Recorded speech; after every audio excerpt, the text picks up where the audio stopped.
The fluorescent lights hummed their familiar tune as Carmen Delgado pushed her cart down the polished marble corridors of the Pentagon's inner ring. At 3:15 in the morning, the hallways that buzzed with activity during daylight hours now stretched empty before her, save for the occasional security guard making his rounds. Her rubber-soled shoes made soft squeaking sounds against the floor, a rhythm she had grown accustomed to over the past 7 years of night shift cleaning. Before we jump back in, tell us where you're tuning in from and if this story touches you. Make sure you're subscribed, because tomorrow I've saved something extra special for you. Carmen had perfected the art of being invisible. She moved through the building like a ghost, emptying trash bins and wiping down surfaces while the most powerful military minds in the country slept in their suburban homes. The brass nameplates on office doors meant nothing to her in the darkness. Admiral this, General that. They were all just rooms that needed cleaning, desks that accumulated dust, and coffee cups that left rings on expensive mahogany surfaces. But Carmen noticed things. She noticed the blueprints left carelessly on conference tables, the half-finished equations scrawled on whiteboards, the frustrated sighs that echoed from offices where lights burned long past midnight. She noticed because noticing had kept her alive during her first 18 years in Honduras, where paying attention to details meant the difference between safety and danger, between having food and going hungry. Her cart contained the usual supplies: disinfectant, paper towels, vacuum attachments, and a collection of cleaning solutions that could tackle any stain the Pentagon's occupants might leave behind. But hidden beneath the industrial-grade toilet paper and boxes of trash bags lay something else entirely: a worn leather journal filled with her own handwriting, pages covered with mechanical drawings, mathematical formulas, and engineering calculations that would have surprised anyone who bothered to look closely enough to see past the janitorial uniform. Before coming to America, before learning English from library books and community college classes, before taking the only job that would hire someone with her immigration status, Carmen had been an engineering student at the Universidad Nacional Autónoma de Honduras. She had been 3 months away from completing her degree in mechanical engineering when political violence forced her family to flee everything they had ever known. The knowledge hadn't left her, though. It lived in her hands as she instinctively understood the building's ventilation systems, in her eyes as she recognized structural stress points in the architecture, and in her mind as she unconsciously solved engineering problems while she worked. The Pentagon was, after all, one of the most complex buildings ever constructed, and Carmen had spent 7 years learning its secrets from the inside out. Tonight felt different somehow. As she approached the restricted section of the fourth corridor, she could hear voices carrying through the thick wooden doors of Conference Room 4A. The room was supposed to be empty at this hour, but light spilled from beneath the door, and she could make out the heated tones of what sounded like an argument. Carmen paused, not out of curiosity but out of professional caution. If high-ranking officials were working late, she needed to know so she could adjust her cleaning schedule accordingly.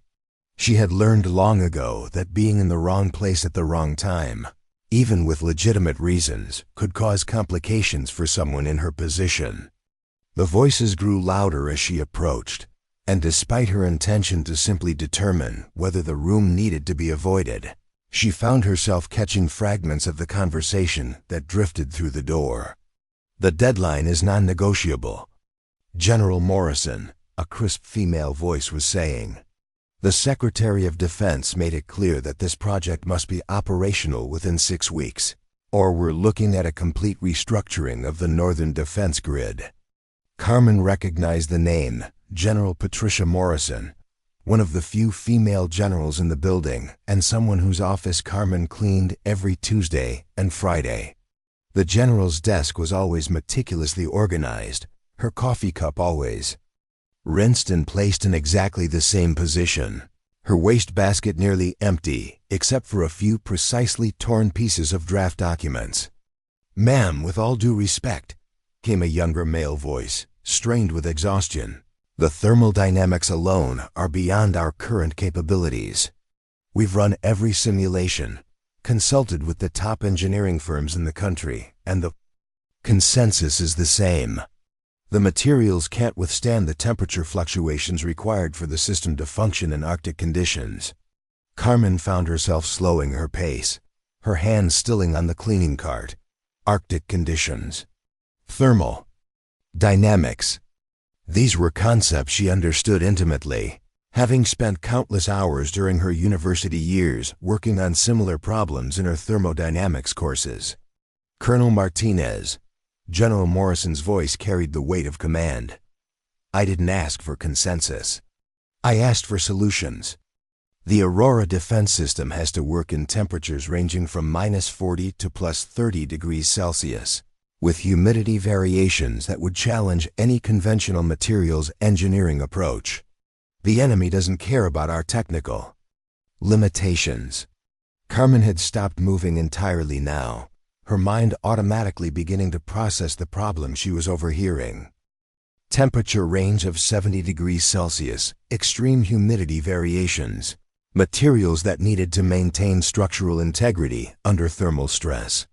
She had encountered similar challenges in her coursework, though on a much smaller scale. General, another voice chimed in, this one older and carrying the careful tone of someone delivering unwelcome news. Dr. Richardson from MIT submitted his final assessment yesterday. His team concluded that the project requires a fundamental breakthrough in materials science that simply doesn't exist yet. He recommended postponing the project until new composite materials can be developed, which could take 3 to 5 years. The silence that followed was heavy with frustration. Carmen could imagine the scene inside the conference room. Tired officers sitting around a polished table, surrounded by technical drawings and computer printouts, facing a problem that seemed impossible to solve within the constraints they had been given.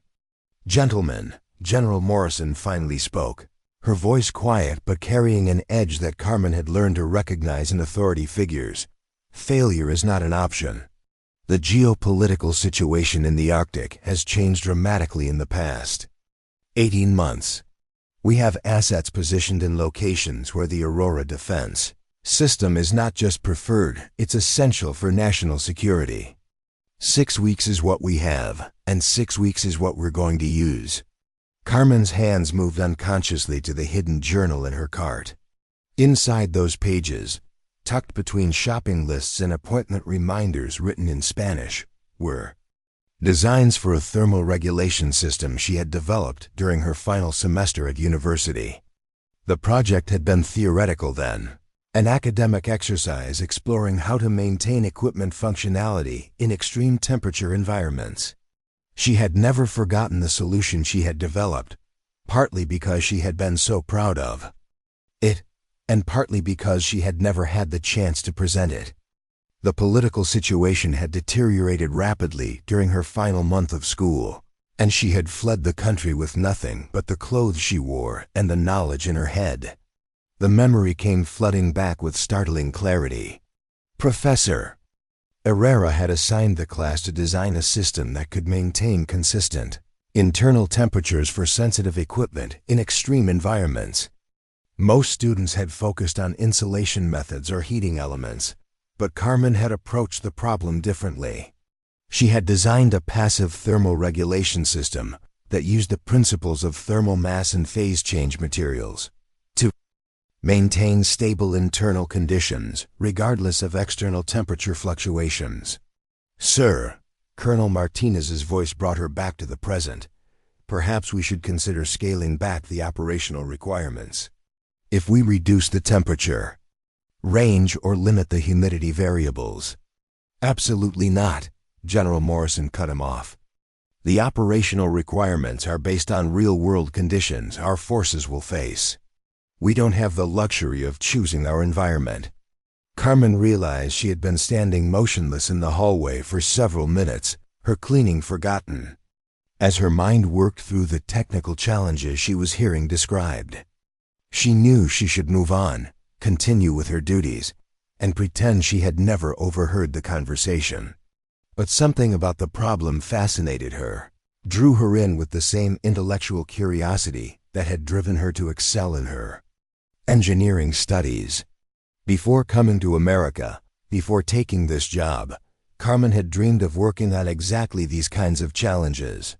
She had imagined herself in rooms like the one beyond this door, contributing to solutions that mattered, using her mind to solve problems that seemed impossible.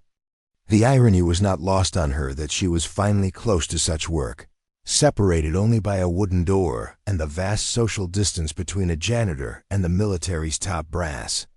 The voices inside the room continued their discussion, moving through technical specifications and regulatory requirements that Carmen followed with growing interest.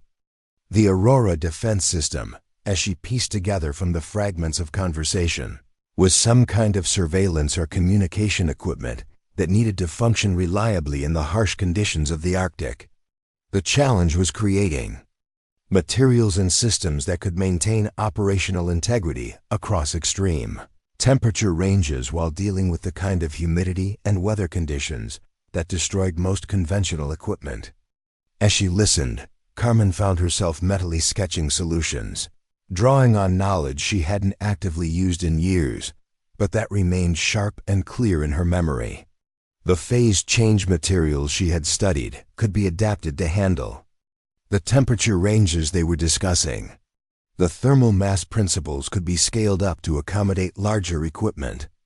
Preparing and narrating this story took us a lot of time, so if you are enjoying it, subscribe to our channel. It means a lot to us. Now back to the story. The passive regulation system she had designed could eliminate the need for energy-intensive heating and cooling systems that would be impractical in remote Arctic locations. "Man," came another voice, this one belonging to someone who sounded young and nervous. "What if we can't solve this? What if it really is impossible with current technology?" The pause that followed felt charged with tension. Carmen could sense the weight of responsibility that hung over the people in that room, the pressure of deadlines and national security requirements that pushed against the boundaries of what seemed technically feasible. "Lieutenant Harper." General Morrison finally replied, "Impossible is a word I don't accept. Somewhere in this country, in this building, or in this room, there's a solution to this problem. Our job is to find it, not to explain why it can't be done." Carmen felt a strange stirring in her chest, a combination of sympathy for the people struggling with this challenge and excitement at the intellectual puzzle they represented. She had spent 7 years cleaning around the edges of such problems, invisible to the people who worked on them, never imagining that she might have something to contribute. She glanced down at her cart, at the journal hidden beneath the cleaning supplies, and for a moment considered the absurdity of her situation. Here she was, a janitor in a government building, listening to some of the military's top minds struggle with a problem that she might actually be able to help solve. The social barriers between her world and theirs seemed as vast as the technical challenges they were discussing. But the solution was there, clear in her mind like a blueprint she had never stopped refining. During her years of invisible work, walking through the Pentagon's corridors, she had unconsciously continued developing the thermal regulation system she had designed in school. She had noticed how different parts of the building maintained different temperatures, how the air circulation systems worked, how materials expanded and contracted with seasonal changes. All of that observation had fed into her understanding of the problem, even though she had never expected to use that knowledge. The meeting was beginning to wind down, voices taking on the weary tone of people who had reached the end of their productive discussion without finding the answers they needed. Carmen knew she should move on, complete her cleaning route, and forget what she had overheard. That was what invisible people did. They went about their business without interfering in matters beyond their station. Instead, she found herself pulling the journal from her cart, flipping through pages of notes and drawings until she found the section she was looking for. The thermal regulation system was still there, sketched in pencil and refined through Years of unconscious mental development. The solution to their impossible problem, hiding in a janitor's notebook. Carmen stared at the closed door of conference room 4, her journal open in her hands, caught between the world she inhabited and the world she had once aspired to join. The voices inside had grown quiet, replaced by the shuffling of papers and the scraping of chairs as the meeting concluded. She knew that in moments, the door would open and tired officers would emerge, walking past her without a glance, returning to their offices to continue struggling with a problem she might be able to solve. The journal felt heavy in her hands, weighted with years of accumulated knowledge and dreams deferred. The drawings on the pages before her represented not just technical solutions, but a reminder of who she had been before circumstances forced her to become invisible.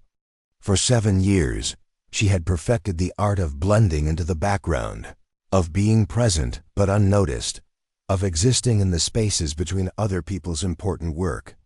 But tonight felt different. Perhaps it was the frustration she had heard in General Morrison's voice, or the exhaustion in Colonel Martinez's responses, or the underlying tension that came from facing an impossible deadline with an unsolvable problem. Something about their situation resonated with Carmen's own experience of facing challenges that seemed insurmountable, of being backed into corners where conventional solutions didn't work. The door handle turned with a soft click, and Carmen quickly closed her journal, tucking it back beneath the cleaning supplies in her cart. She busied herself with straightening already organized bottles of disinfectant, making herself as invisible as possible as the conference room began to empty. General Morrison emerged first, a woman in her 50s with silver-streaked hair pulled back in a regulation bun and the kind of bearing that commanded respect without demanding it. She paused in the doorway, reviewing notes on a tablet while 3 other officers filed out behind her. Carmen recognized Colonel Martinez from his voice, a man in his 30s with tired eyes and the slightly rumpled appearance of someone who had been working too many late nights.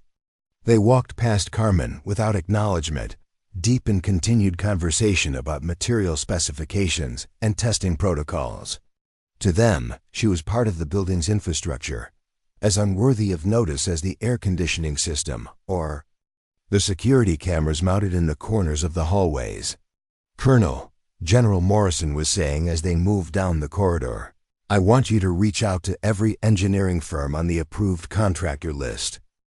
Someone somewhere has to have ideas we haven't considered." "Yes, ma'am," Martinez replied, though his tone suggested he held little hope that such outreach would produce different results than their previous consultations. Carmen watched them disappear around the corner, then turned her attention to conference room 4. The door stood slightly ajar, and she could see the remnants of their late-night session scattered across the large table. Technical drawings, computer printouts, empty coffee cups, and the general debris of intense intellectual work. She approached the room cautiously, not because she wasn't authorized to clean it. Her security clearance allowed her access to most areas of the building during her shift, but because something about entering this particular space felt significant.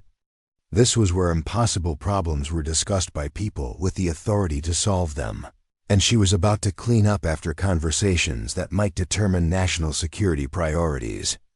The conference table was covered with documents that she would normally gather without reading, technical drawings that she would stack neatly without examining, and notes that she would dispose of according to proper security protocols.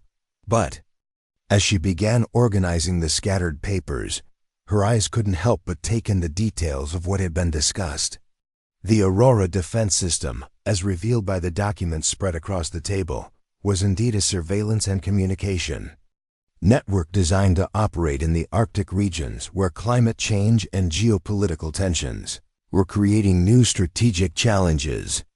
The technical specifications were demanding equipment that could function reliably in temperatures from -40 to +30 degrees Celsius, withstand humidity variations from desert dry to completely saturated conditions, and maintain operational integrity through extreme weather events, including blizzards. ice storms, and the kind of temperature fluctuations that could destroy conventional electronics. Carmen found herself studying the drawings with professional interest, her mind automatically analyzing the approaches that had been attempted and discarded. The engineers who had worked on this project were clearly competent, their mathematical calculations were sound, their materials analysis was thorough, and their understanding of the environmental challenges was comprehensive. But they were approaching the problem with conventional solutions, trying to protect sensitive equipment from environmental extremes rather than working with those extremes. As she gathered the papers into organized stacks, Carmen couldn't resist examining the specific technical challenges that had stumped the project team. The primary issue was thermal management, keeping sensitive electronic components within their operational temperature ranges while the external environment fluctuated across a 70-degree span. Traditional heating and cooling systems were impractical for remote locations without reliable power sources, and insulation alone couldn't handle the rapid temperature changes that occurred during Arctic weather transitions. The secondary challenge was humidity control. Electronic equipment needed to remain dry to function properly, but the Arctic environment could shift from bone-dry conditions to complete saturation within hours as weather systems moved through. Conventional humidity control systems either consumed too much power or failed under extreme condition changes. Carmen recognized both challenges immediately. They were exactly the problems she had addressed in her university project, scaled up to military specifications, but fundamentally similar in their technical requirements. Her solution had been elegant in its simplicity. Instead of fighting the environmental conditions, her design worked with them, using the natural properties of thermal mass and phase change materials to create a self-regulating system that maintained stable internal conditions regardless of external fluctuations. She paused in her cleaning, one hand resting on a stack of rejected design proposals, and allowed herself a moment to imagine what it would be like to contribute to such a project. To sit at this table not as someone cleaning up after important work, but as someone doing important work. To have her ideas heard and evaluated by people with the authority to implement them. To use her knowledge to solve problems that mattered. The fantasy was both thrilling and painful. Carmen had spent years accepting that her engineering knowledge was essentially useless in her current life, that the education she had worked so hard to earn had become nothing more than a personal accomplishment with no practical application. She had convinced herself that being grateful for steady work and a paycheck was enough. That ambition was a luxury she couldn't afford. But standing in this room, surrounded by evidence of a problem she knew how to solve, the old dreams stirred with uncomfortable intensity.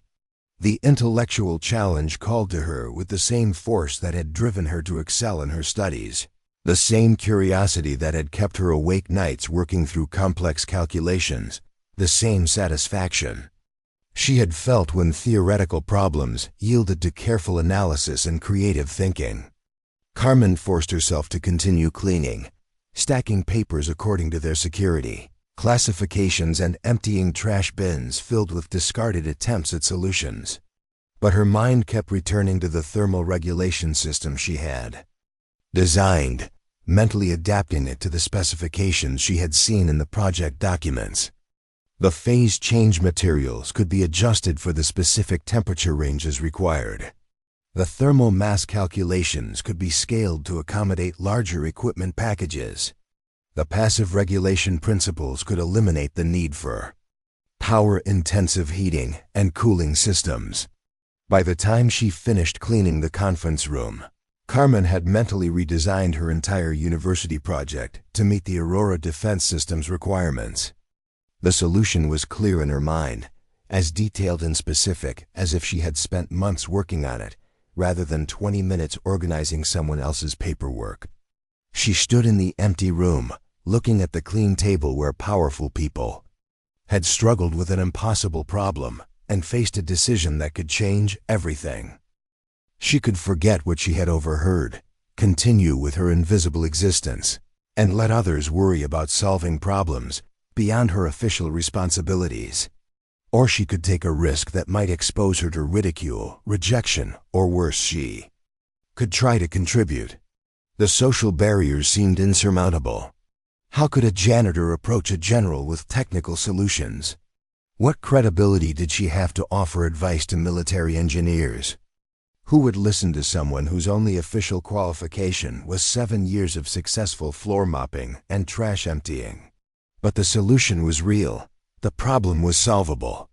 And somewhere in the back of her mind, Carmen heard Professor Herrera's voice from her university days, reminding his students that engineering was ultimately about solving problems, not about the social status of the problem solver.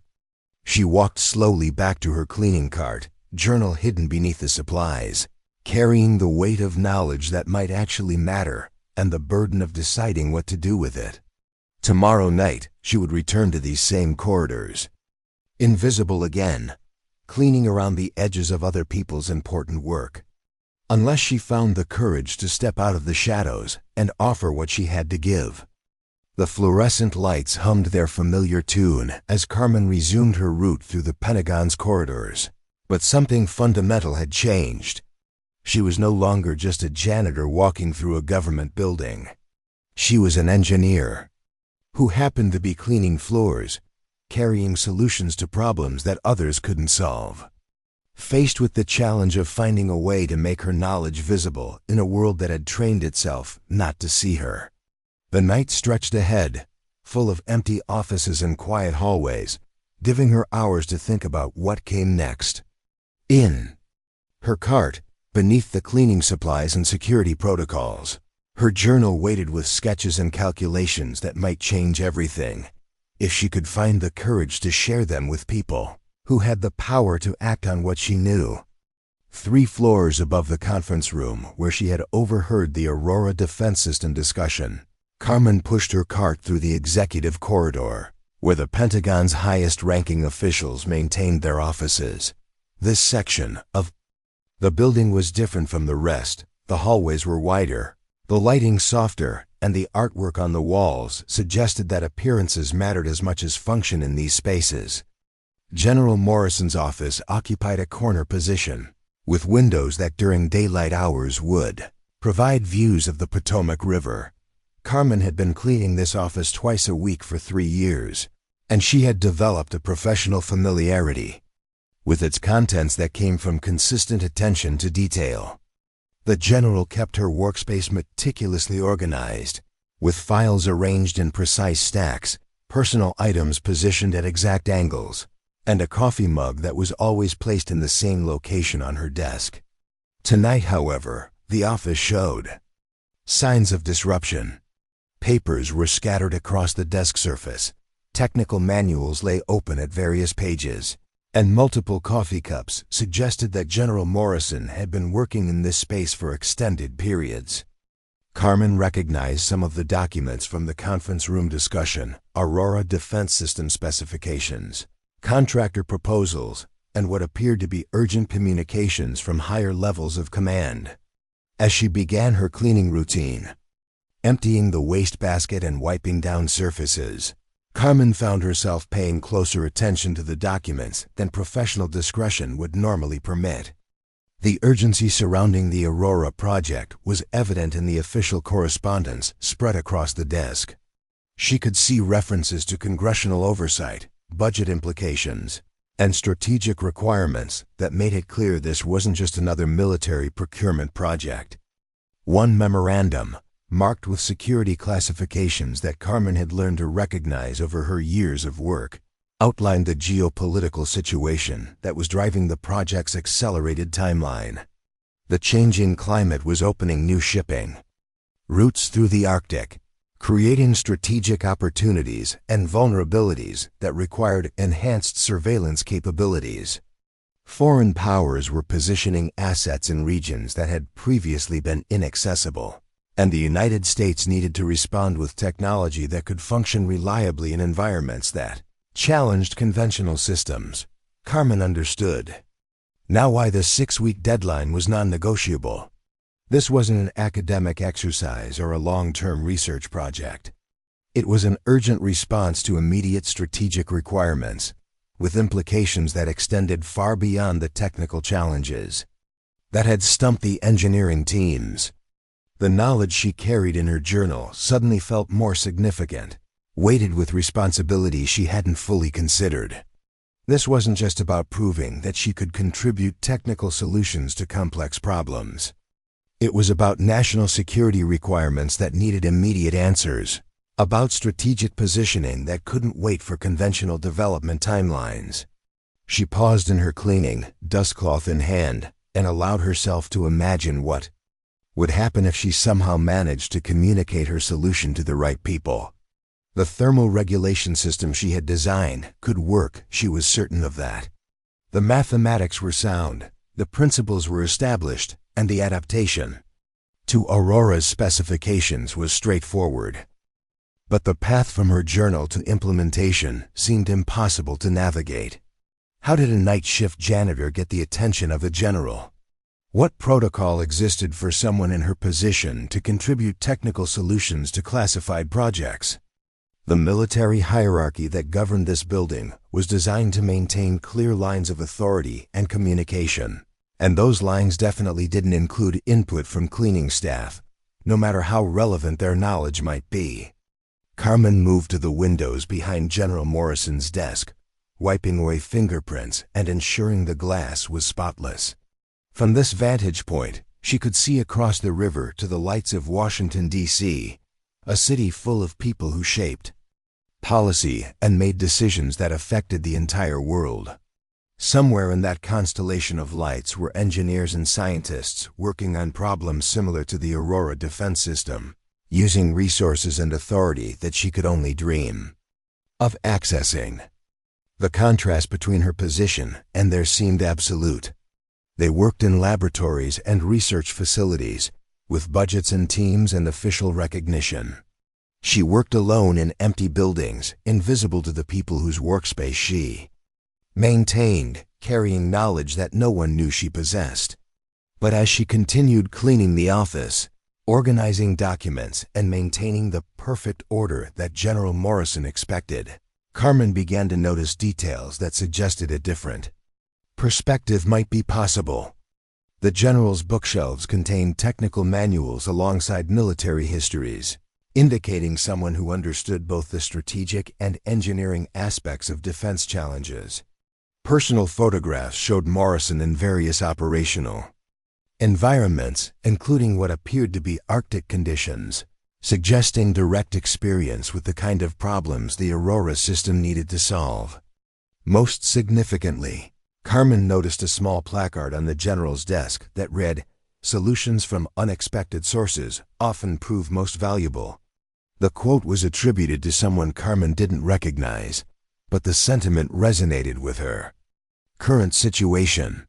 Perhaps General Morrison was the kind of leader who valued good ideas regardless of their origin. The possibility was intriguing, but still seemed remote.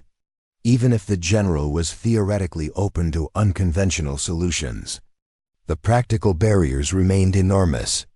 Security protocols, chain of command, and simple social expectations all worked against any scenario where a janitor might contribute to classified military projects. Carmen finished cleaning the office and prepared to move on to the next section of her route, but she found herself reluctant to leave. Something about being in this space where important decisions were made, surrounded by evidence of the Aurora project's urgency, made her feel closer to the possibility of contributing her knowledge. The journal in her cart seemed to pulse with potential, carrying solutions that might actually matter if she could find a way to make them visible.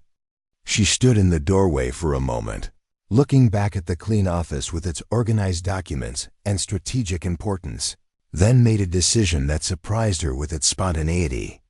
Instead of moving on to the next office, she returned to her cart and retrieved the journal from its hiding place beneath the cleaning supplies.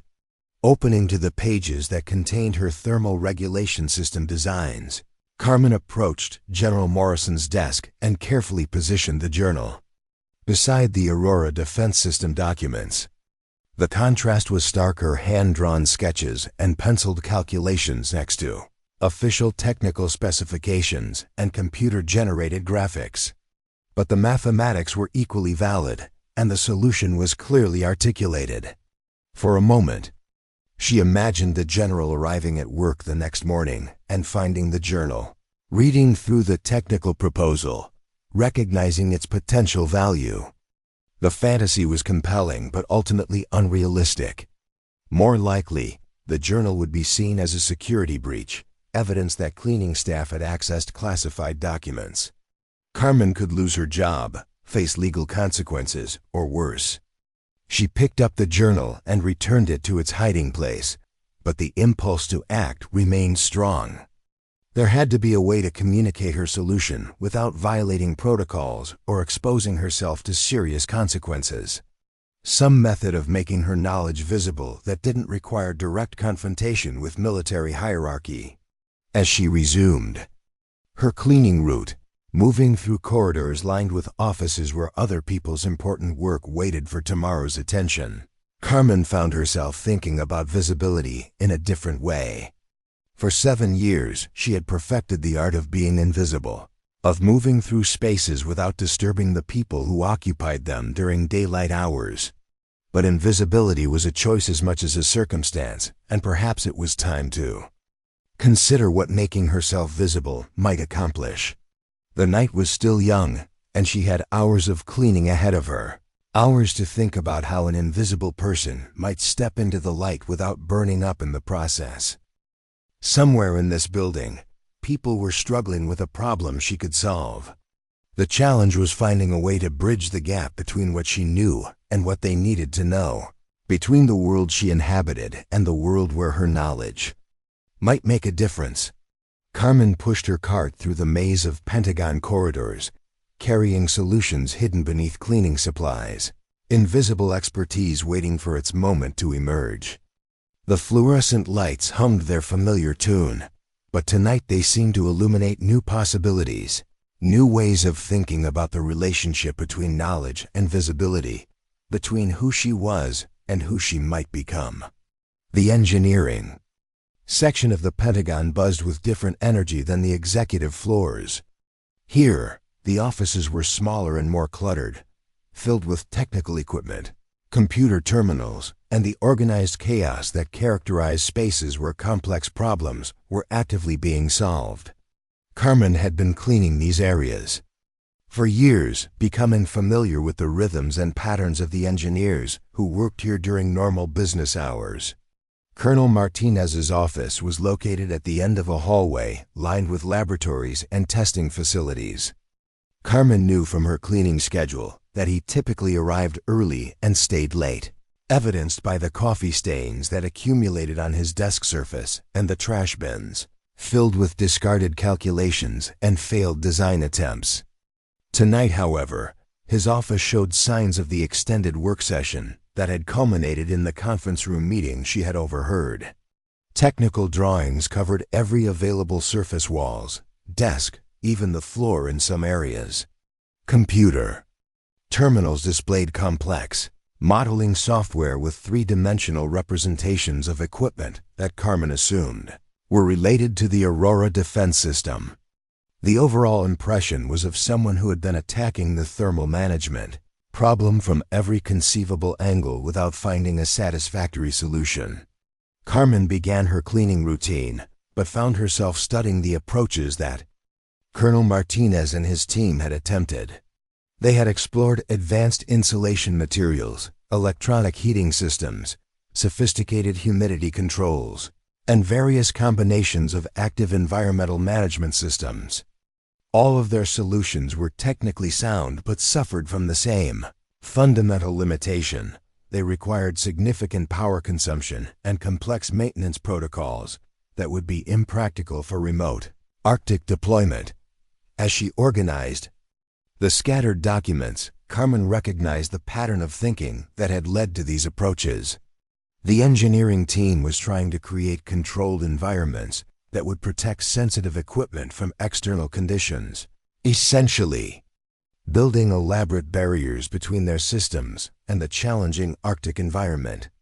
It was a logical approach that reflected conventional wisdom about environmental protection for electronic systems. But Carmen's university project had taken a different approach entirely. Instead of fighting the environmental conditions, her thermal regulation system worked with them, using the natural properties of materials to create stability from instability, finding equilibrium in the midst of extreme fluctuations. The concept was counterintuitive but mathematically elegant, and it eliminated the need for power-intensive active management systems. She paused in her cleaning to examine a particular drawing that showed the internal architecture of the proposed Aurora equipment. The engineers had designed a system with multiple layers of protection insulation barriers, heating elements, humidity controls, and monitoring systems that would detect and respond to environmental changes. It was sophisticated and comprehensive, but also complex and energy demanding. Carmen could see exactly where her thermal regulation system would fit into this architecture, simplifying the design while improving its performance. The phase change materials she had specified would absorb and release thermal energy automatically, maintaining stable internal temperatures without requiring active heating or cooling. The thermal mass components would provide buffering against rapid temperature changes, creating time for the system to adjust naturally rather than forcing immediate responses through energy-intensive controls. The mathematical principles were clear in her mind, refined through years of unconscious development as she had observed how different materials and systems behaved under various environmental conditions. The Pentagon building itself had been an inadvertent laboratory, showing her how thermal management worked in practice across different seasons, different levels of occupancy, and different operational requirements. But translating her knowledge into a form that Colonel Martinez and his team could understand and evaluate presented that same challenges she had been considering all night. How could she communicate complex technical solutions in a way that would be taken seriously despite her unofficial status? What format would allow her ideas to be evaluated on their merits rather than dismissed based on their source? Carmen finished organizing the technical drawings and moved to empty the wastebaskets scattered around the office.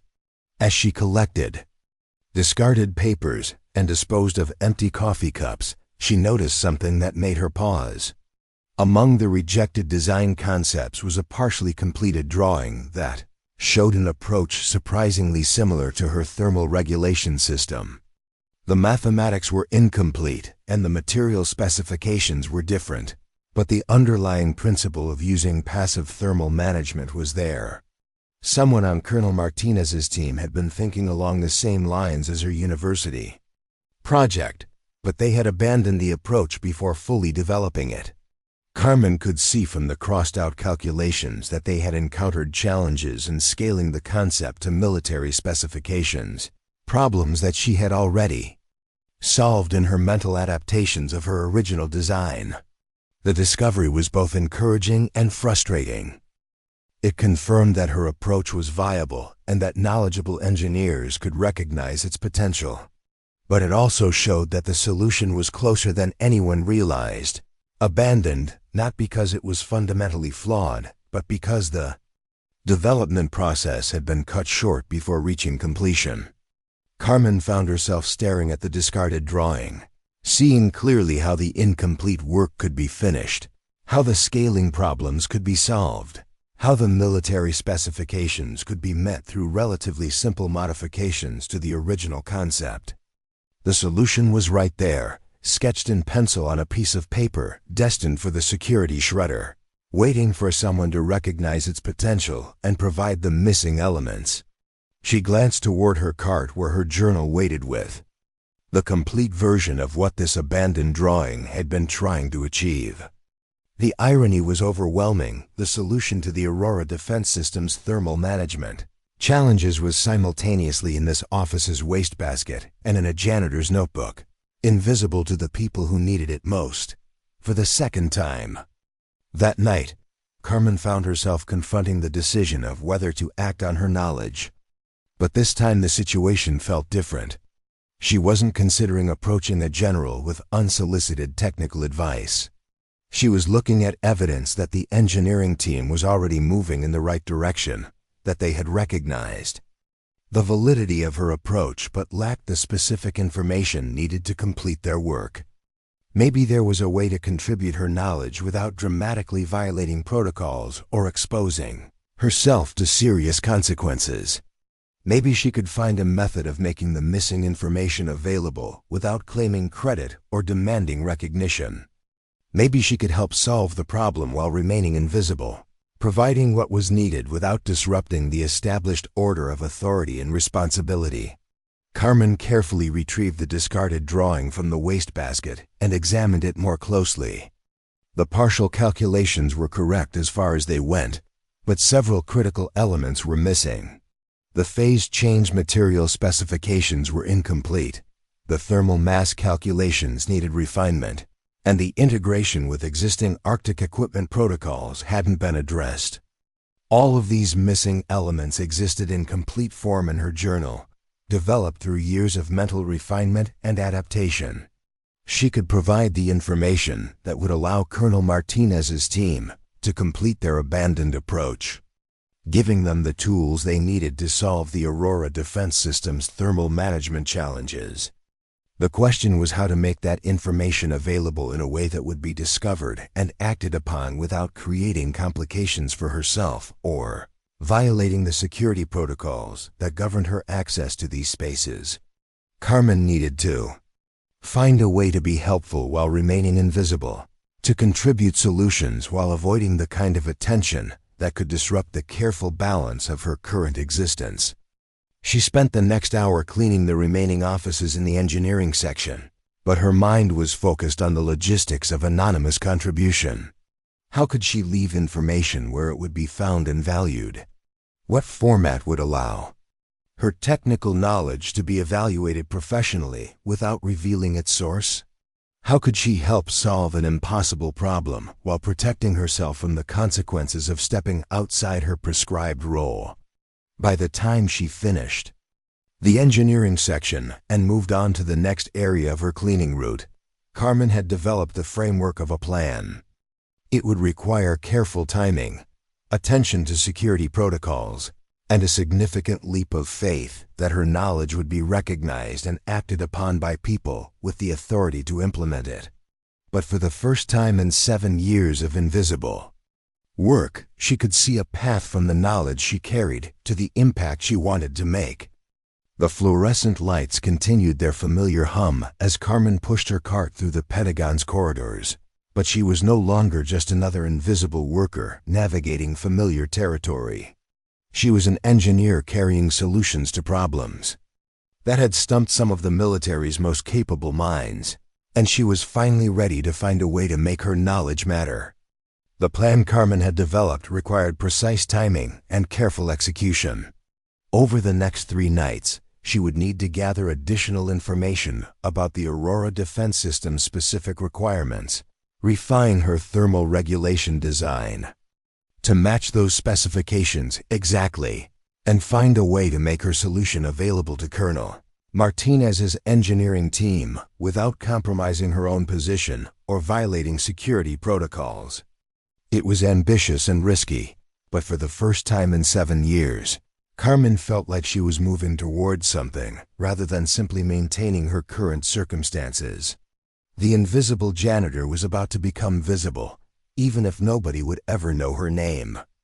The basement levels of the Pentagon housed the building's mechanical systems, storage areas, and support facilities that kept the massive structure functioning around the clock. Carmen rarely worked in these areas, but her security clearance provided access when necessary, and tonight she needed the privacy and isolation that only the building's deepest levels could provide. She had spent the previous day thinking through every aspect of her plan, considering the risks and potential consequences of each step. The decision to act on her knowledge felt both terrifying and inevitable, driven by a combination of professional pride, intellectual curiosity, and something deeper that she was only beginning to recognize: as a refusal to remain invisible when she had something valuable to contribute. The storage room she had chosen was located in a section of the basement that housed archived files and obsolete equipment, areas that were rarely visited except for specific retrieval purposes. Carmen had discovered this space months earlier, during a special cleaning assignment, and she remembered it as a place where she could work undisturbed for the time she would need to properly document her thermal regulation system. Setting up her makeshift workspace on a clear section of concrete floor, Carmen spread out the technical drawings she had carefully copied from Colonel Martinez's office, alongside fresh sheets of paper and the engineering tools she had quietly acquired over the past several months. Her journal lay open beside these materials, its pages containing the theoretical framework that she was about to translate into practical specifications for military application. The process of adapting her university project to the Aurora defense systems requirements was more complex than she had initially anticipated, but it was exactly the kind of intellectual challenge that had drawn her to engineering in the first place. Each specification required careful analysis, mathematical verification, and integration with the existing system architecture that Colonel Martinez's team had developed. Carmen began with the temperature management requirements, working through the calculations that would allow her phase change materials to function effectively across the 70-degree range that had stumped the official engineering team. The mathematics were straightforward once she accounted for the specific thermal properties of the material she was specifying, but the integration with Arctic deployment conditions required additional considerations that hadn't been part of her original design. She worked steadily through the night, pausing occasionally to verify her calculations or refine her approach to specific technical challenges. The isolation of the basement storage room allowed her to focus completely on the engineering problems without worrying about discovery or interruption, and she found herself remembering why she had fallen in love with this kind of work during her university years. The thermal mass calculations proved more challenging than the phase change material specifications, requiring her to account for the weight and volume constraints of equipment that needed to be transported to remote Arctic locations. Military systems had to be portable and durable in ways that laboratory equipment didn't, and Carmen had to modify her original design to meet these additional requirements without compromising its thermal regulation capabilities. By 3 in the morning, she had completed the mathematical framework for the adapted system and was ready to begin creating the technical drawings that would communicate her solution to Colonel Martinez's team. This was the most critical part of her plan, because the drawings had to be professional enough to be taken seriously while remaining anonymous enough to protect her from potential consequences. Carmen had taught herself technical drafting during her years at the Pentagon, observing the drawing standards used in the engineering documents she encountered during her cleaning duties.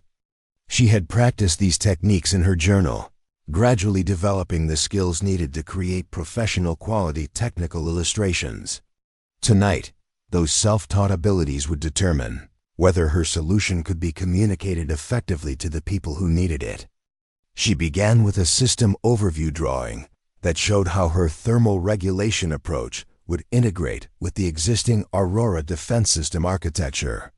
The drawing had to be detailed enough to demonstrate the concept's viability while remaining clear enough to be understood by engineers who were encountering the approach for the first time. Working with mechanical pencils and straightedges she had brought from home, Carmen created technical illustrations that matched the professional standards she had observed in official military engineering documents. Each drawing was carefully labeled with specifications and explanations, using the technical terminology and notation systems that would be familiar to Colonel Martinez's team. The phase change material specifications required a separate drawing that showed the internal structure of the thermal regulation chambers and explained how the materials would absorb and release heat energy automatically as external conditions changed. Carmen included mathematical formulas that demonstrated the system's stability characteristics and showed how it would maintain constant internal temperatures despite dramatic external fluctuations. The thermal mass calculations were presented in a third drawing that illustrated the buffering effects that would protect sensitive equipment from rapid temperature changes. This was perhaps the most innovative aspect of her design, using principles that conventional military engineering hadn't previously applied to environmental protection systems. Carmen worked through each technical drawing with meticulous attention to detail, ensuring that every specification was accurate and every explanation was clear. The drawings had to stand on their own merits, without the benefit of personal explanation or additional context, because she would not be present to answer questions or provide clarification when they were eventually discovered and evaluated. As dawn approached, she had completed a comprehensive technical proposal that addressed every aspect of the Aurora Defense System's thermal management challenges. The drawings were professional, the mathematics were sound, and the solution was both practical and innovative. Most importantly, the proposal provided specific, actionable information that Colonel Martinez's engineering team could implement immediately without requiring additional research or development time. The final step in creating her anonymous contribution was preparing the documentation in a format that would be discovered and taken seriously without raising questions about its source. Carmen had observed enough military engineering processes to understand how new technical information was typically introduced and evaluated, and she needed her proposal to follow those established patterns as closely as possible. She created a cover sheet that presented her thermal regulation system as a technical brief from an unspecified consulting source, using language and formatting that would be familiar to military engineers while remaining vague about specific origins. The proposal was presented as a response to published research requirements, referencing the Aurora Defense System by its official designation, but avoiding any information that would indicate knowledge of classified details. Carmen packaged the complete technical proposal in a standard military document folder, organizing the drawings and specifications according to the protocols she had observed during her years of cleaning engineering offices. The result looked professional and authoritative, indistinguishable from the many technical proposals that crossed military desks every day as part of normal procurement and development processes. With her contribution complete, Carmen faced the final challenge of making it available to the right people without exposing herself to discovery or consequences. She needed a method of delivery that would ensure the proposal reached Colonel Martinez's engineering team while maintaining plausible deniability about how the information had been obtained or who had provided it. The solution she had developed was elegant in its simplicity. During her regular cleaning duties the following night, she would place the technical proposal among the documents that routinely appeared on Colonel Martinez's desk through normal military channels, mixed with other engineering reports and contractor submissions. Her anonymous contribution would appear to be just another technical brief requiring evaluation, notable only for the quality of its content rather than the mystery of its origin. Carmen gathered her materials and prepared to leave the basement storage room, taking care to remove all evidence of her work and restore the space to its original condition. The technical proposal that represented months of mental development and hours of careful documentation was now complete, ready to bridge the gap between her knowledge and the people who needed it most. As she returned to the upper levels of the Pentagon to complete her normal cleaning duties, Carmen carried with her a mixture of anticipation and anxiety about what would happen when her solution was discovered and evaluated. She had taken the biggest professional risk of her life, stepping out of invisibility to contribute knowledge that might actually matter, and now she could only wait to see whether her courage would be rewarded or punished. The fluorescent lights hummed their familiar tune as Carmen pushed her cart through the corridors she had navigated for 7 years. But everything felt different now. She was no longer just a janitor maintaining other people's workspaces. She was an engineer who had found a way to contribute her expertise to solving problems that mattered, even if nobody would ever know that the invisible woman with the cleaning cart had provided the solution to one of the military's most challenging technical problems. The following evening brought an unusual tension to Carmen's routine as she prepared for what might be the most significant night of her 7-year tenure at the Pentagon.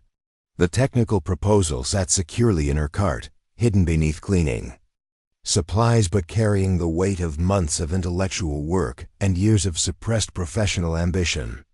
Tonight, she would find out whether her careful planning could successfully bridge the gap between her knowledge and the people who needed it. Colonel Martinez's office showed signs of continued intensive work when she arrived for her regular cleaning schedule. New technical drawings had appeared on the walls, additional computer terminals had been set up to run modeling software, and the general atmosphere suggested that the engineering team was under increasing pressure to find solutions to the Aurora Defense System's thermal management challenges. Carmen went through her normal cleaning routine with practiced efficiency, but her attention was focused on identifying the perfect moment and location for introducing her anonymous technical proposal. She needed to place it among existing documents in a way that would make its appearance seem natural and unremarkable. Just another engineering brief that had arrived through normal military channels. The opportunity came when she was organizing the papers scattered across Colonel Martinez's desk. Among the various technical reports, contractor submissions, and internal communications was a stack of documents that appeared to be external proposals and consulting reports. Exactly the kind of materials where her contribution would blend in seamlessly.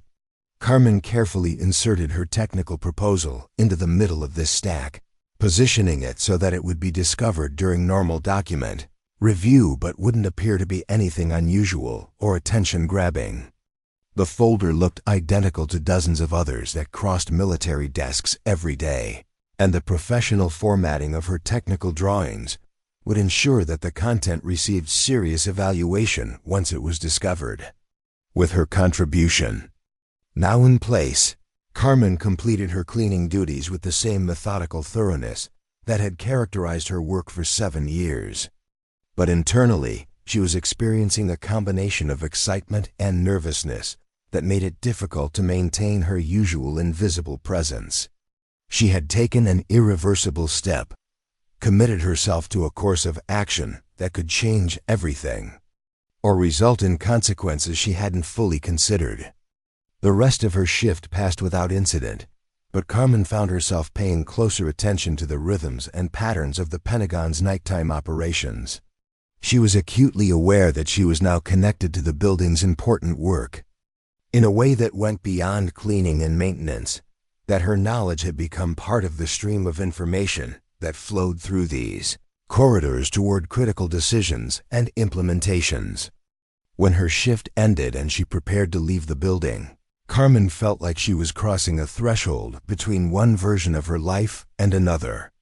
Tomorrow night, when she returned to work, her technical proposal would either have been discovered and evaluated, or it would continue to wait among the documents on Colonel Martinez's desk. Either way, she would no longer be just an invisible observer of other people's important work. The days that followed were among the longest of Carmen's life. During her daytime hours, she found herself unable to concentrate on routine activities, constantly wondering whether her proposal had been found, whether it was being taken seriously, whether her solution to the Aurora Defense System's challenges was being implemented or dismissed. The uncertainty was both exciting and agonizing, representing the first time in years that her professional future felt genuinely unpredictable. She returned to work the next evening with heightened awareness of every sound and movement in the engineering section, listening for conversations that might indicate her proposal had been discovered. Colonel Martinez's office showed no obvious signs of change, but Carmen noticed that the stack of documents where she had placed her contribution had been moved and reorganized, suggesting that someone had been reviewing the materials. Over the following nights, subtle changes in the engineering section began to indicate that something significant was happening with the Aurora Defense System project. New technical drawings appeared on walls and whiteboards, showing design concepts that incorporated elements suspiciously similar to her thermal regulation system. Computer modeling sessions ran later into the evening, and the general atmosphere suggested that the engineering team had found a promising new direction for their work. Carmen observed these developments with a mixture of professional satisfaction and personal frustration. Her solution was clearly being implemented, but the anonymous nature of her contribution meant that she could only watch from the margins as others received credit for work that had originated in her journal.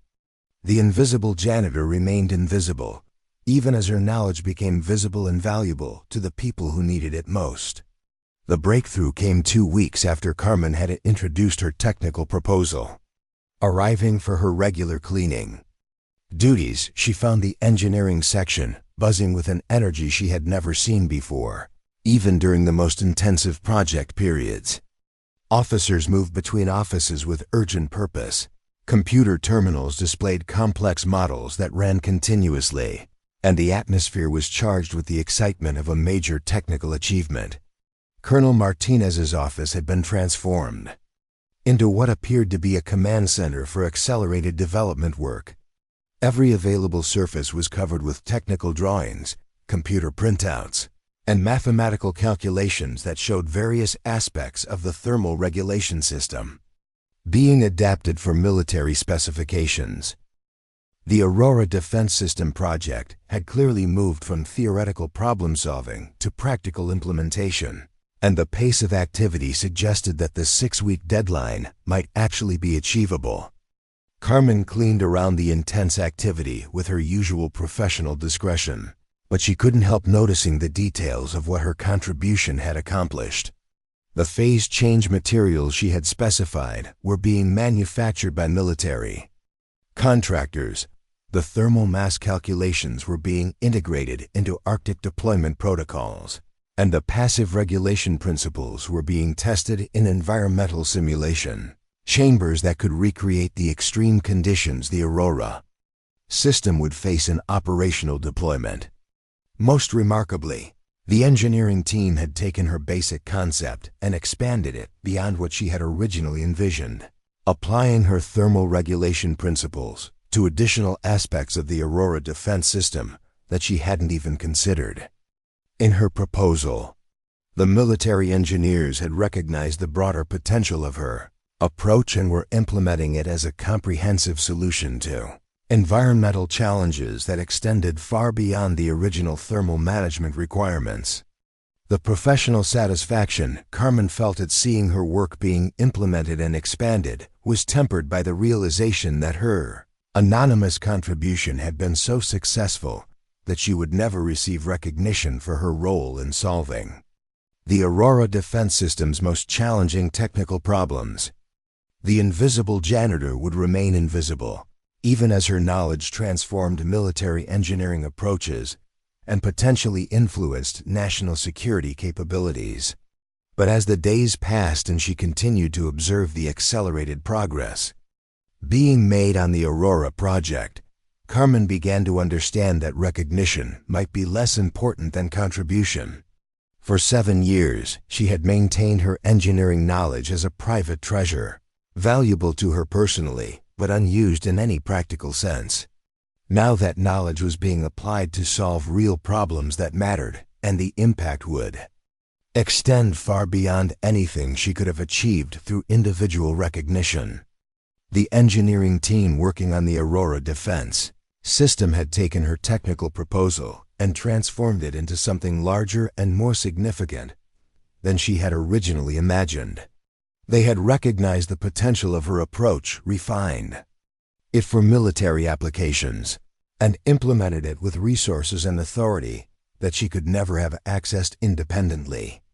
The anonymous nature of her contribution had allowed her knowledge to be evaluated purely on its merits, without the complications that might have arisen if her identity and position had been known. 3 weeks after introducing her proposal, Carmen witnessed the first successful test of the Aurora Defense System's thermal regulation capabilities in simulated Arctic conditions. The news rippled through the engineering section with palpable excitement as test results confirmed that the system could maintain operational integrity across the full range of environmental challenges it would face in deployment. Colonel Martinez emerged from his office that evening looking more relaxed than Carmen had seen him in months, his demeanor suggesting that the impossible problem had finally been solved within the deadline that had seemed unachievable just weeks earlier. The technical brief that an anonymous consulting source had provided had become the foundation for a successful military engineering project that would enhance national security capabilities in strategically important regions. Carmen continued her cleaning duties with quiet satisfaction, knowing that her contribution had made the difference between success and failure for a project that mattered to people far beyond the Pentagon's engineering section. The thermal regulation system that had started as a university project in Honduras had become part of America's Arctic defense capabilities, transformed from academic exercise to operational reality through her patient persistence and careful documentation. As she pushed her cart through the familiar corridors of the Pentagon that night, Carmen reflected on the journey that had brought her from invisible janitor to invisible contributor, from observer of other people's important work to participant in solutions that would influence military operations in some of the world's most challenging environments. She had found a way to make her knowledge matter without sacrificing the stability and security that her current position provided. The fluorescent lights hummed their familiar tune, but Carmen was no longer the same person who had first heard voices discussing an impossible problem through a conference room door. She had proven to herself that expertise and contribution were possible even from positions of apparent powerlessness, that knowledge could find ways to matter even when its source remained hidden, and that invisible people could have visible impact on the world around them. The Aurora Defense System project continued to accelerate toward its deployment deadline, but Carmen's role in its success would remain forever anonymous, known only to her and preserved in the pages of a journal that had traveled from a university in Honduras to the corridors of American military power. She had solved an impossible problem while remaining invisible, contributing solutions while maintaining the protective anonymity that had allowed her knowledge to be evaluated without prejudice or preconception. In the weeks that followed, Carmen noticed subtle changes throughout the Pentagon that suggested her approach to thermal management was being applied to other military engineering challenges. Conversations overheard during cleaning duties referenced passive regulation principles. Phase change materials appeared in technical specifications for projects unrelated to the Aurora system, and the thermal mass calculations she had developed were being adapted for different environmental challenges. Her anonymous contribution had started a quiet revolution in military engineering approaches, introducing concepts and methodologies that were spreading throughout the defense establishment without anyone knowing their ultimate source, the invisible. Janitor had become an invisible influence on American military technology, her knowledge rippling outward through official channels and professional networks in ways that would continue long after the Aurora defense system was deployed and operational. Carmen had achieved something unprecedented. She had contributed her expertise to solving critical national security challenges while maintaining complete anonymity and job security. She had proven that knowledge could transcend social and professional barriers when presented in the right format and introduced through appropriate channels. Most importantly, she had demonstrated that invisible people could have profound impact on visible problems. That expertise could emerge from unexpected sources and prove most valuable precisely because of its unexpected origin. The impossible problem had been solved.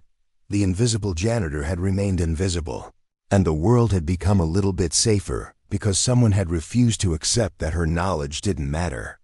Carmen Delgado continued to push her cart through the Pentagon's corridors, cleaning offices and maintaining workspaces, but she was no longer just a janitor. She was an engineer whose ideas had changed military technology, even if nobody would ever know her name. 1 month after the successful Aurora defense system tests, Carmen's invisible influence on Pentagon engineering projects took an unexpected turn when she discovered that her anonymous contribution had attracted attention from sources far beyond Colonel Martinez's immediate team. The ripple effects of her thermal regulation breakthrough were spreading through military engineering networks in ways that created both opportunities and risks she hadn't anticipated. The first indication that something significant was developing came during her routine cleaning of General Morrison's office, where Carmen noticed new documents referencing something called the Advanced Materials Initiative. The papers scattered across the general's desk suggested that the success of the Aurora project had prompted higher levels of military leadership to investigate whether similar innovative approaches might be applicable to other challenging engineering problems. Carmen read through the available documents with growing fascination and concern. The Advanced Materials Initiative appeared to be a Pentagon-wide effort to identify and develop unconventional solutions to technical challenges that had resisted traditional engineering approaches. The program was specifically designed to source ideas from unexpected places, to encourage innovative thinking that might not emerge from conventional military contractors and established research institutions. Most intriguingly, the initiative included provisions for anonymous technical contributions, recognizing that valuable expertise might exist in forms that couldn't be readily identified or accessed through normal procurement channels. The program created formal mechanisms for evaluating proposals from unspecified sources, with protection for contributors who might have legitimate reasons for remaining anonymous. Carmen realized that her successful Aurora contribution had helped create a military engineering environment that was now actively seeking the kind of knowledge she possessed. The invisible janitor who had once struggled to find ways to make her expertise visible now found herself in a world that was specifically designed to welcome and evaluate anonymous technical contributions. The possibilities were both exciting and overwhelming. Carmen had additional engineering knowledge that could potentially contribute to other military projects, solutions to problems that she encountered during her cleaning duties, and mental processing of overheard technical discussions. The Advanced Materials Initiative provided a framework for contributing this knowledge without exposing herself to the risks that had made her original Aurora proposal such a carefully calculated gamble. But increased activity also meant increased scrutiny, and Carmen was beginning to realize that her anonymous contributions might not remain anonymous indefinitely if she continued to provide solutions to military engineering challenges. Someone would eventually notice patterns in the technical proposals that suggested a single source, and the investigation that would follow might threaten the careful balance she had maintained between contribution and invisibility. The dilemma was complicated by the fact that Carmen had overheard discussions of several engineering problems during her recent cleaning duties that she was confident she could help solve. The Advanced Materials Initiative had created a formal process for anonymous contribution, but each additional proposal would increase the probability that her identity would eventually be discovered by investigators trying to understand how such sophisticated technical knowledge was reaching military engineers through unofficial channels. Carmen spent several nights weighing the risks and benefits of expanded contribution against the security of maintaining her current approach. She could continue providing occasional anonymous solutions to specific problems using the Aurora success as a model for careful, limited engagement with military engineering challenges. Alternatively, she could take advantage of the Advanced Materials Initiative to contribute more extensively, accepting increased risk in exchange for greater impact on military technology development. The decision became more urgent when she discovered that one of the engineering problems being discussed in Colonel Martinez's expanded team meetings was remarkably similar to a water purification system she had designed during her final year at university. The military application involved providing clean water to remote bases and desert environments, and the technical challenges of extreme heat, limited power, and hostile conditions created requirements that conventional purification systems couldn't meet effectively. Carmen's university project had addressed exactly these challenges, developing a solar-powered purification system that used passive heat management and minimal maintenance requirements to produce clean water in extreme desert conditions. The design was elegant, efficient, and perfectly suited to military deployment requirements. But adapting it to Pentagon specifications would require the same kind of careful documentation and anonymous contribution process that had made her Aurora proposal successful. The pattern was becoming clear. Carmen possessed engineering knowledge that was directly relevant to multiple military challenges, and the success of her first contribution had created an environment where additional anonymous proposals would be welcomed and evaluated seriously. The question was whether she could continue contributing solutions while maintaining the invisibility that had made her initial success possible. After days of careful consideration, Carmen decided to prepare a second anonymous technical proposal, this time addressing the water purification challenges she had overheard being discussed in engineering meetings. She would use the same careful documentation and placement procedures that had made her Aurora contribution successful, but she would also begin developing protocols that would allow her to contribute more systematically without creating patterns that might expose her identity. The water purification proposal required different technical considerations than the thermal regulation system, but Carmen found that her approach to adaptation and documentation had improved significantly as a result of her Aurora experience. She worked more efficiently, anticipated military specification requirements more accurately, and created technical drawings that were even more professional and comprehensive than her first anonymous contribution. Most importantly, she developed methods for varying her documentation style and presentation format to avoid creating recognizable patterns that might suggest a single source for multiple proposals. Each anonymous contribution would appear to come from a different consulting source, using different technical terminology and organizational approaches, while maintaining the same high quality of mathematical analysis and practical engineering solutions. Carmen's second anonymous proposal was introduced into the military engineering system 3 weeks after her first successful contribution had led to Auro defense system breakthrough.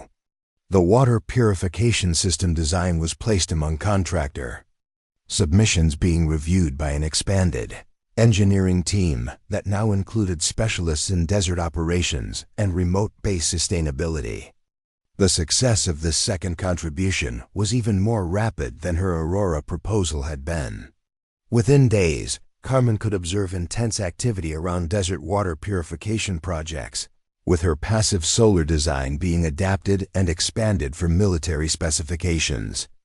The engineering team had immediately recognized the potential of her approach and was moving toward implementation with the same urgency that had characterized the Aurora project development. But the success of her second anonymous contribution also brought increased attention to the phenomena of sophisticated technical proposals appearing from unspecified sources. Carmen began noticing conversations among engineering staff about the mysterious consulting source that was providing innovative solutions to challenging military problems, and she realized that continued contributions would require even more careful planning to avoid creating investigations that might threaten her anonymity. The Advanced Materials Initiative had been designed to encourage exactly the kind of anonymous contributions Carmen was providing, but its success was also generating interest from security personnel who were responsible for understanding how sensitive technical information was flowing through Pentagon channels. Carmen's invisible influence on military engineering was becoming so significant that it was attracting the kind of attention that could make invisibility increasingly difficult to maintain. As she continued her cleaning duties and observed the accelerating development of projects based on her anonymous contributions, Carmen began to understand that she was approaching a crossroads that would require fundamental decisions about her future relationship with military engineering work. She could continue providing occasional anonymous solutions while maintaining her invisible status, accepting limited impact in exchange for security and stability.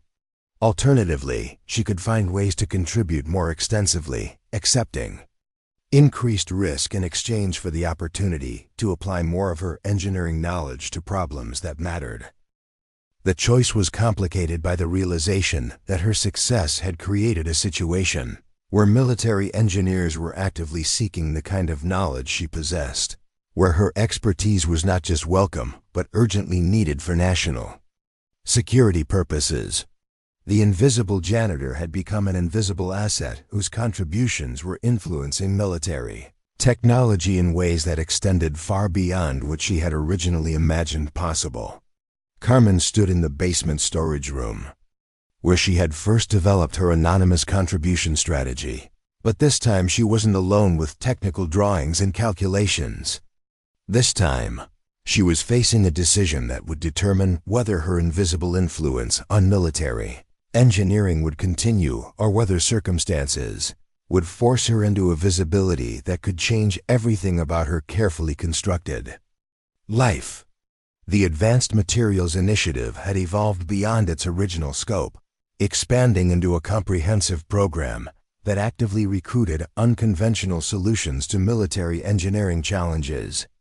Carmen had observed this development through overheard conversations and documents encountered during her cleaning duties, and she understood that the success of anonymous contributions like hers had transformed Pentagon engineering culture in ways that created both unprecedented opportunities and significant risks. General Morrison had been promoted to oversee the entire Advanced Materials program, and her new responsibilities included identifying and cultivating sources of innovative technical knowledge that might not be accessible through traditional military contractors.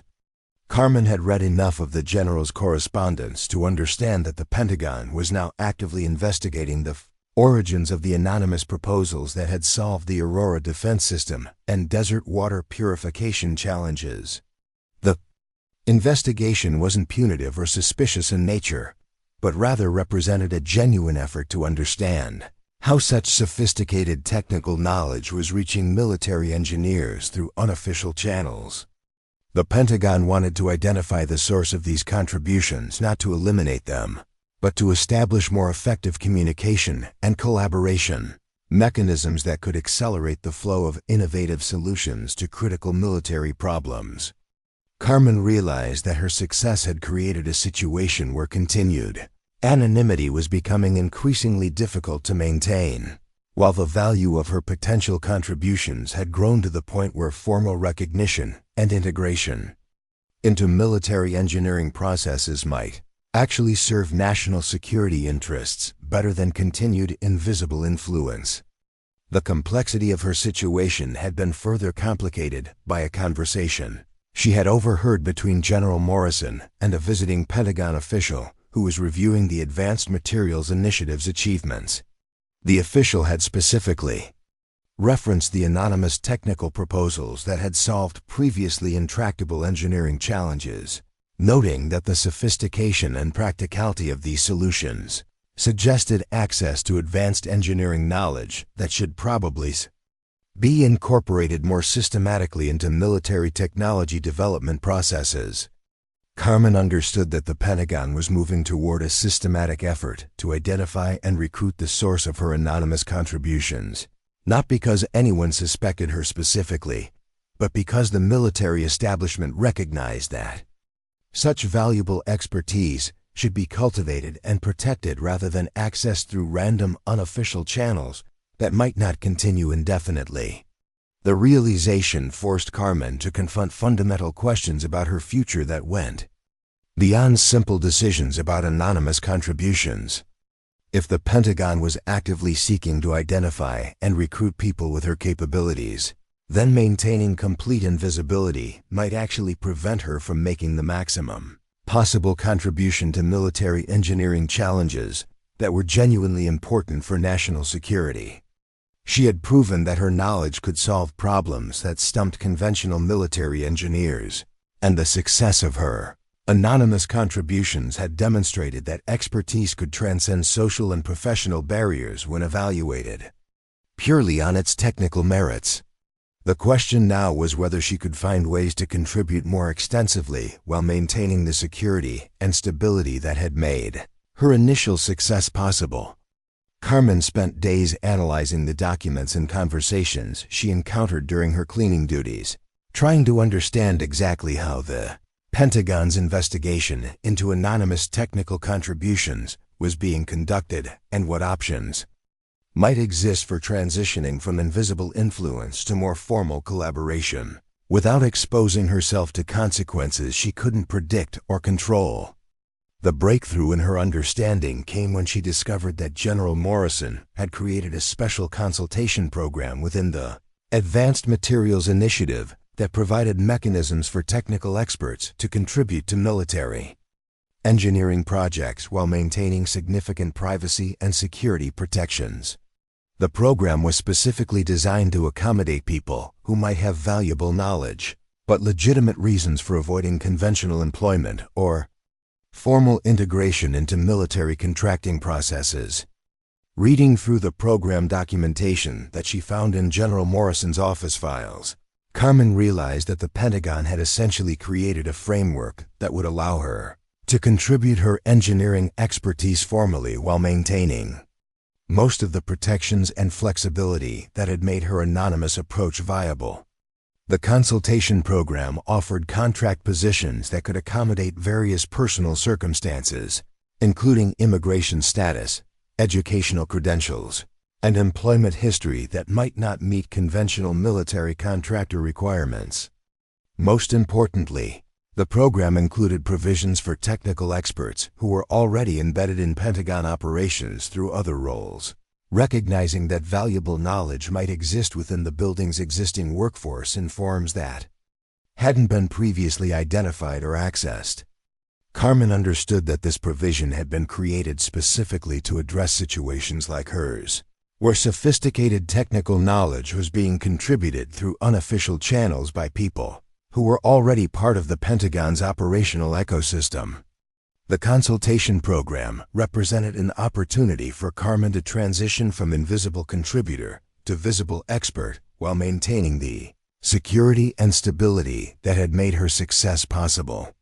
She could continue working her cleaning duties while also contributing to military engineering projects through formal channels that would provide appropriate recognition, compensation, and professional development opportunities. But making this transition would require revealing her identity and background to Pentagon officials who would need to verify her qualifications and ensure that her integration into formal engineering projects met all necessary security and administrative requirements. Carmen would have to trust that the military establishment would honor its commitment to protecting and cultivating unconventional sources of technical expertise, rather than creating complications or consequences that might undermine the stability she had worked 7 years to achieve. The decision became more urgent when Carmen discovered that Colonel Martinez's engineering team was facing a new challenge that she was confident she could help address through her formal knowledge of structural engineering and materials science. The problem involved developing portable shelter systems for extreme weather deployment, and Carmen had completed extensive coursework in this area during her university studies in Honduras. Unlike her previous anonymous contributions, this challenge required ongoing collaboration and iterative development that couldn't be effectively addressed through a single technical proposal placed anonymously among other documents. The engineering team needed sustained input from someone who could participate in design meetings, review test results, and adapt solutions based on field requirements that evolved as the project progressed. Carmen realized that solving this challenge would require her to transition From anonymous contributor to visible participant in military engineering processes. She couldn't continue providing sophisticated technical solutions while remaining completely invisible, because the complexity of current military engineering challenges required collaboration and communication that extended far beyond what anonymous proposals could accomplish. After weeks of careful consideration and analysis of the consultation program documentation, Carmen made the decision that would transform her relationship with Pentagon engineering work entirely. She would approach General Morrison directly, identify herself as the source of the anonymous technical contributions that had solved the Aurora defense system and water purification challenges, and request integration into the Advanced Materials Initiative through this special consultation program that had been created to accommodate experts in situations like hers. The decision required careful planning and preparation, because Carmen would have only one opportunity to present her case effectively and demonstrate that her transition from invisible janitor to visible engineering consultant would serve military interests better than continued anonymous contributions through unofficial channels. Carmen spent 2 weeks developing a comprehensive presentation that documented her educational background, detailed her engineering knowledge and capabilities, explained her previous anonymous contributions, and outlined how formal integration into Pentagon engineering projects could accelerate solutions to critical military challenges while maintaining the security and discretion that had made her initial success possible. The presentation included copies of her university transcripts and academic projects, verification of her anonymous contributions through detailed comparison with official project documentation, and technical proposals for addressing current military engineering challenges that demonstrated the breadth and depth of knowledge she could contribute through formal collaboration.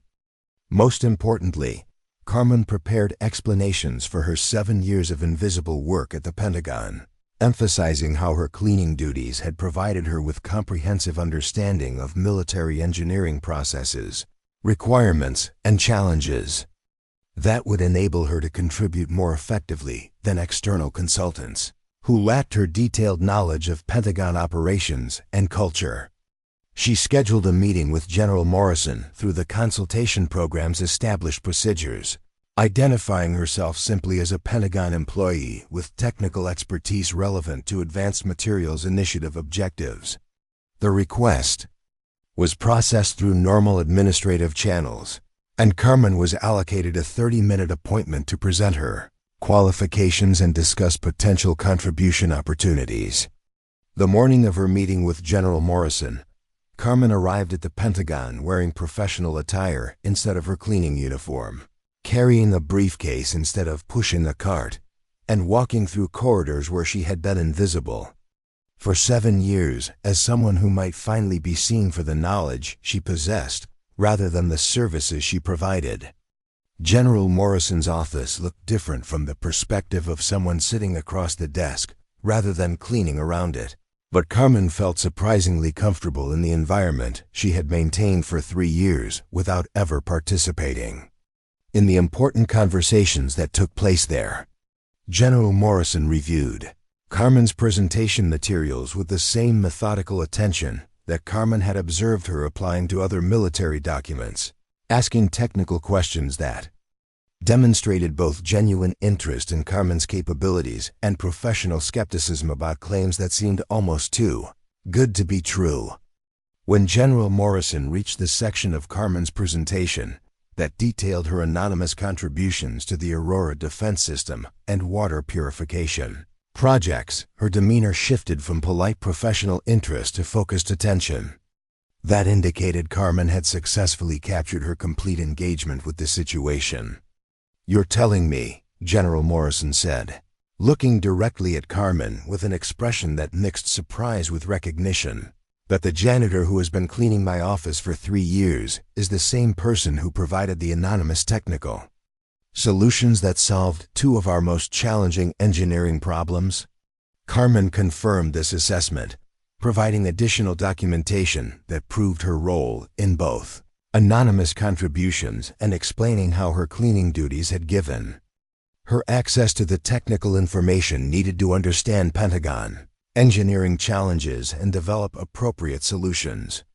General Morrison spent several minutes reviewing the correlation between Carmen's anonymous proposals and the successful military engineering projects they had enabled, asking detailed questions about technical specifications and development processes that demonstrated her growing recognition that Carmen possessed exactly the kind of sophisticated knowledge that the Advanced Materials Initiative had been created to identify and cultivate.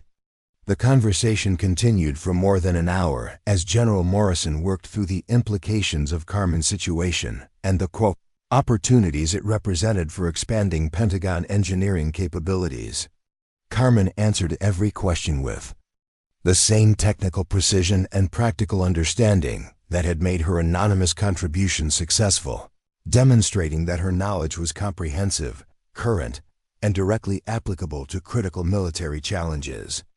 By the end of the meeting, General Morrison had offered Carmen a formal position as a technical consultant within the Advanced Materials Initiative, with responsibilities that would allow her to contribute her engineering expertise to multiple military projects while maintaining her current employment status and security clearance. The position provided appropriate compensation for her technical contributions while preserving the stability and benefits she had earned through 7 years of dedicated service in her cleaning role.